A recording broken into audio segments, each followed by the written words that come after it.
Good morning friends, నేను మీ సాయి మల్లేష్ మాట్లాడుతున్నాను. ముందుగా మా ఛానల్ సబ్స్క్రైబ్ చేసి లైక్ చేసి షేర్ చేయండి. అదేవిధంగా హైదరాబాద్లో కానీ హైదరాబాద్ పరిసర ప్రాంతంలో కానీ స్థలం కొనాలనుకున్నా అమ్మాలనుకున్నా ఇందులో ఉన్న కాంటాక్ట్ నెంబర్ని సంప్రదించగలరు. ఓకే ఫ్రెండ్స్, ఈరోజు వార్తల్లోని ముఖ్యాంశాలు తెలుసుకుందాం. ఆంధ్రజ్యోతి దినపత్రిక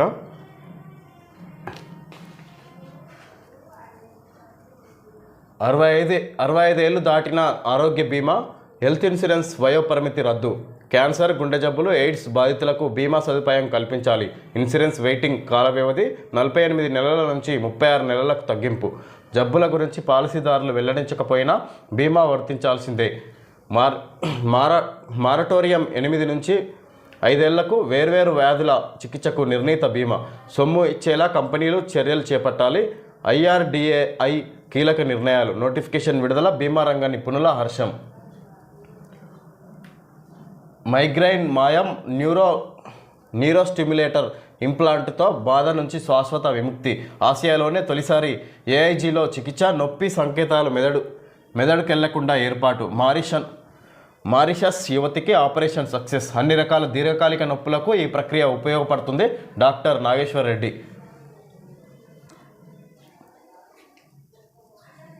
మెదక్లో జరిగిన రోడ్ షోకు హాజరైన అశేష జనవాహిని. ఇన్సెట్ ప్రజలకు అభివాదం చేస్తున్న సీఎం రేవంత్ రెడ్డి. చిత్రంలో ఎంపీ అభ్యర్థి నీలం మధు. కేడీని దించేశాం, ఇక మోడీనే. ఢిల్లీ మోడీ గజ్వేల్ కేడీల కుట్రలు. ఎవరొచ్చినా మా ప్రభుత్వాన్ని ఏం చేయలేరు. కేసీఆర్, నువ్వు ఖాళీ చేయడానికి ఇది ఫుల్ బాటిల్ కాదు. కాంగ్రెస్ సర్కారు జోలికొస్తే బట్టలు ఊడదీసి కొట్టిస్తా. ఉచిత విద్యుత్ ఇవ్వడాన్ని జీర్ణించుకోలేకపోతున్నారు. కేసీఆర్ కారు పనైపోయింది. ఫామ్ హౌస్ చుట్టూ పాత సామాన్ల వాళ్ళు తిరుగుతున్నారు. బీఆర్ఎస్ మెదక్ అభ్యర్థి వెంకట్రామరెడ్డి దుర్మార్గుడు. దుబ్బాకలో రఘునందన్ను గెలిపిస్తే ఏం చేశాడు? మెదక్ రోడ్ షోలో ముఖ్యమంత్రి రేవంత్ రెడ్డి. రాష్ట్రంలో ప్రజలు ఎన్నుకున్న కాంగ్రెస్ ప్రభుత్వాన్ని కూలగొట్టడానికి ఢిల్లీ మోడీ గజ్వేల్ కేడీలు కుట్రలు పన్నుతున్నారని సీఎం రేవంత్ రెడ్డి ఆరోపించారు. వారిద్దరూ చికెట్లో మాట్లాడుకుంటున్నారన్నారు. మోడీ వచ్చినా, ఆయన తాత దిగి వచ్చినా తమ ప్రభుత్వాన్ని ఏం చేయలేరని చెప్పారు. 100 రోజుల్లోనే 5 గ్యారంటీలు అమలు చేసిన ఘనత తమ ప్రభుత్వానిదన్నారు. శనివారం మెదక్ లోక్సభ కాంగ్రెస్ అభ్యర్థి నీలం మధు నామినేషన్ కార్యక్రమానికి హాజరైన సీఎం మెదక్లో జరిగిన రోడ్ షోలో పాల్గొన్నారు. ఈ సందర్భంగా ఆయన కేసీఆర్పై తీవ్ర స్థాయిలో అక్కడ నిన్న మెదక్ అభ్యర్థి నీలం మధు నామినేషన్ సందర్భంగా అక్కడ రోడ్ షో నిర్వహించడం జరిగింది. దానికి సంబంధించి కార్నర్ మీటింగ్లో సీఎం రేవంత్ రెడ్డి ప్రతిపక్షాలను ఉద్దేశించి మాట్లాడడం జరిగింది. ఈ విధంగా బీజేపీ, బీఆర్ఎస్ ప్రభుత్వాలు మోడీ తాత దిగి వచ్చినా కాంగ్రెస్ ప్రభుత్వాన్ని ఏం చేయలేరు ఇక్కడ అన్నట్టుగా మోడీని ఇక్కడ కేసీఆర్ను ఉద్దేశించి ఇక్కడ మాట్లాడడం జరిగింది. గుజరాత్ వాళ్ళే గొప్పోళ్ళ. 70 మంది తెలుగు, కన్నడ ఎంపీలకు 2 కేంద్ర మంత్రుల. వాళ్ళే మునగాళ్ళ, మనం ప్రభుత్వాలు నడపలేమా? బెంగళూరులో రేవంత్. జనగామ జిల్లా ఉప్పుగల్లులో నేలకొరిగిన వరి పంట చల్లబరిచి నష్టపరిచి. ఈదురుగాలుల వాన, చేతికొచ్చే దశలో పంట నష్టం. పలు జిల్లాల్లో నేలకొరిగిన వరి, మొక్కజొన్న పంటలు పిడుగులు పడి పలు చోట్ల మూగజీవాలు బలి. హైదరాబాద్లో ట్రిప్ అయిన 200 ఫీడర్లు.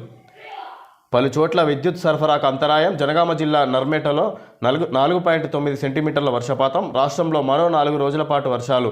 ప్రాథమిక నివేదికల మేరకు 2200 ఎకరాల్లో పంటలకు నష్టం. మంత్రి తుమ్మల.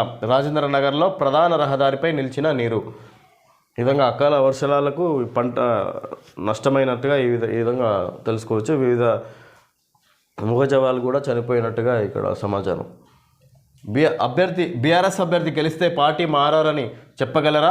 కాంగ్రెస్ గ్యారంటీల హామీ పత్రాన్ని చూపిస్తున్న కిషన్ రెడ్డి. ఎమ్మెల్యేలను కాపాడుకోలేని కేసీఆర్ ఏ మొహం పెట్టుకొని ఓట్లు అడుగుతారు? గ్యారంటీల పేరుతో కాంగ్రెస్ మోసం. ఆ పార్టీకి ఓట్లేయొద్దు కిషన్ రెడ్డి. బీజేపీ అధికారంలోకి వస్తే మళ్ళీ ఎన్నికల బాండ్లు. దీనిపై అన్ని వర్గాలతో సంప్రదింపులు జరుపుతాం. కేంద్ర మంత్రి నిర్మలా సీతారామన్. మంత్రి వ్యాఖ్యలపై కాంగ్రెస్ ఫైర్. న్యాయ వ్యవస్థ గౌరవం తగ్గేలా. ఏపీలో గత ఎన్నికల్లో తనకు ఉపయోగపడిన వివేక చావు ఈ ఎన్నికల్లో నష్టం చేయకుండా ఉండేందుకు న్యాయస్థానాలను ఉపయోగించుకునే ప్రయత్నాన్ని జగన్ రెడ్డి చేస్తున్నారు. వివేక హత్య గురించి షర్మిల, సునీతతో పాటు ప్రతిపక్షాలకు చెందిన వారెవరూ ప్రస్తావించకుండా కడప కోర్టు ఇచ్చిన ఉత్తర్వులను పరిశీలిస్తే న్యాయ వ్యవస్థపై ఉండే గౌరవం సన్నగిల్లుతుంది. పిటిషనర్ కోరింది మాత్రమే పిటిషనర్ కోరింది మాత్రమే కాకుండా ప్రతిపక్షాలపై మరిన్ని పరిమితులు విధిస్తూ న్యాయస్థానం ఉత్తర్వులు ఇవ్వడం ఏమిటో అర్థం కాదు. ఇలాంటి ఉత్తర్వులు ఇచ్చే అధికారం న్యాయస్థానాలకు ఉంటుందా? కడప న్యాయస్థానం ఇచ్చిన తీర్పుపై హైకోర్టు ప్రధాన న్యాయమూర్తికి ఎవరైనా ఫిర్యాదు చేయవచ్చు. కడప కోర్టు ఇచ్చిన తీర్పుతోనే ఇది మొదలు కావాలి. ఎవరో ఒకరు ముందుకు వచ్చి ఫిర్యాదు చేస్తేనే న్యాయ వ్యవస్థలో జవాబుదారీతనం పెరుగుతుంది. తమకు కూడా జవాబుదారీతనం ఉంటుందని కింది స్థాయి న్యాయ వ్యవస్థకు గుర్తు చేయాల్సిన తరుణం ఆసన్నమైంది. లేని పక్షంలో బాధితులు నిందితులుగా మారిపోతారు. నిందితులు నిర్దోషులుగా ప్రకటించుకుంటూ విర్రవీగుతారు. ఇక్కడ ఆంధ్రజ్యోతి కథనం ప్రకారం న్యాయ వ్యవస్థ గౌరవం తగ్గేలా కడప కోర్టు ఈ విధంగా ప్రవర్తించింది అన్నట్టుగా ఇక్కడ ఆంధ్రజ్యోతి కథనంలో తెలియజేయడం జరిగింది. వివేక హత్య కేసులో సంబంధించి ప్రతిపక్షాలు జగన్పై చేస్తున్న ఆరోపణలు ఈ విధంగా చేయడం సబబు కాదని ప్రతిపక్షాలను ఉద్దేశించి కోర్టు ఆర్డర్ చేయడం అది న్యాయ వ్యవస్థకు విరుద్ధంగా పనిచేసింది అన్నట్టుగా ఇక్కడ ఆంధ్రజ్యోతి కథనంలో తెలియజేశారు.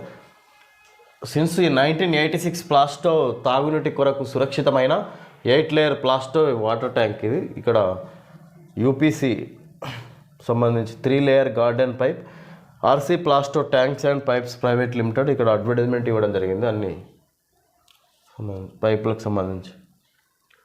ఓకే ఫ్రెండ్స్, ఈరోజు వార్తల్లోని ముఖ్యాంశాలు తెలియజేయడం జరిగింది. Thank you friends.